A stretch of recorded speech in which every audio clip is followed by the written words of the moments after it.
ईशा, गृह मंत्री अमित शाह का दौरा है 17 सितंबर को हरियाणा की भिवानी वो पहुंचेंगे। क्या कुछ मायने इस दौरे को लेकर निकाले जा रहे हैं? क्योंकि कहीं ना कहीं देखिए जैसे जैसे चुनाव नजदीक आ रहे हैं, जो बीजेपी का प्रचार अभियान है वो भी तेज हो चुका है।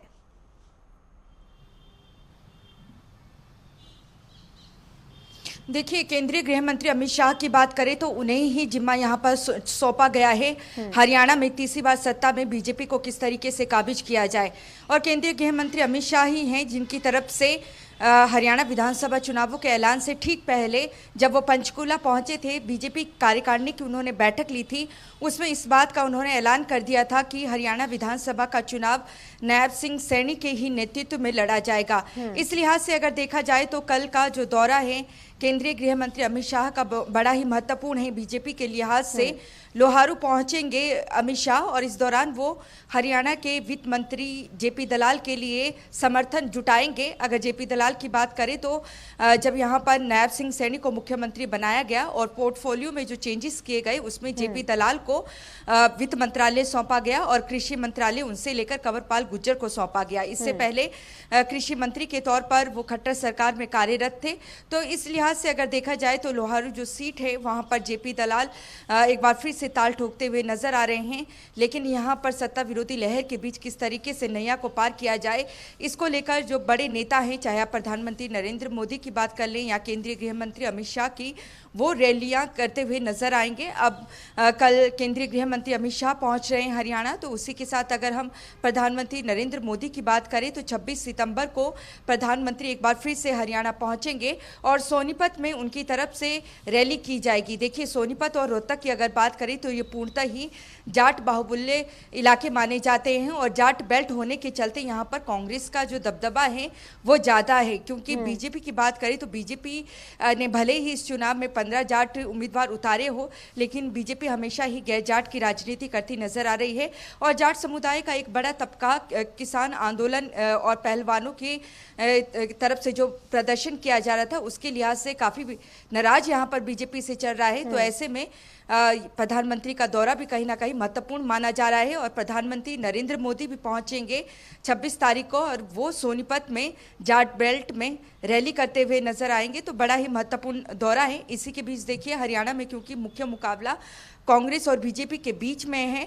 अगर हम कांग्रेस पार्टी की बात करें तो राहुल गांधी थोड़ी देर पहले ही यूएसए से वापस दिल्ली पहुंच चुके हैं, और अब जैसे ही उन्होंने दिल्ली आगमन कर लिया है तो उनका शेड्यूल भी तैयार किया जाएगा, और माना जा रहा है कि अगले सप्ताह ही हरियाणा दौरे पर राहुल गांधी भी रहेंगे। और साथ ही साथ प्रियंका गांधी, सोनिया गांधी की बात करें तो गांधी पूरा परिवार स्टार प्रचारक की लिस्ट में है।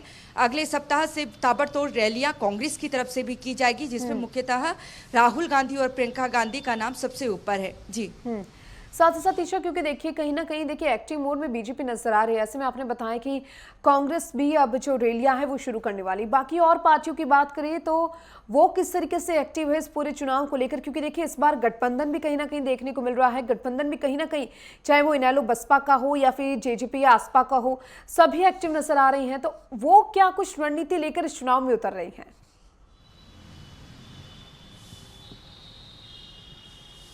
बिल्कुल, देखिए चौधरी ताऊ देवीलाल की बात करें तो उनके जो वंशज हैं वो पूरी तरह से एक दूसरे के खिलाफ ही चुनाव मैदान में यहाँ पर डटे हुए हैं।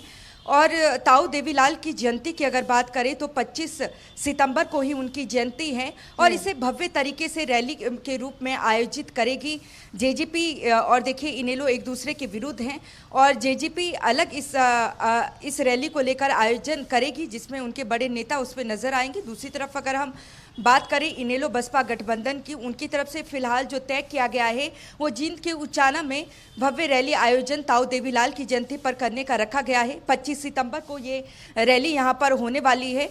तो ऐसे में इस रैली की अगर बात करें तो क्योंकि इनेलो का गठबंधन बहुजन समाज पार्टी के साथ है, तो बहुजन समाज पार्टी के जो प्रमुख हैं मायावती, वो पहुंचने वाली हैं 25 तारीख को, और रैली को संबोधित करते हुए वो भी नजर आएगी। दूसरी तरफ अगर हम पारिवारिक जो रिश्ते हैं वो शिरोमणि अकाली दल के साथ हैं, तो ऐसे में शिरोमणि अकाली दल के नेता सुखबीर सिंह बादल भी ताऊ देवीलाल की जयंती पर पहुंचेंगे, और कहीं ना कहीं वो भी इनेलो के लिए वोट मांगते हुए यहाँ पर नजर आएंगे। जी चलिए, बहुत बहुत शुक्रिया ईशा आपका तमाम जानकारी को विस्तार से साझा करने के लिए।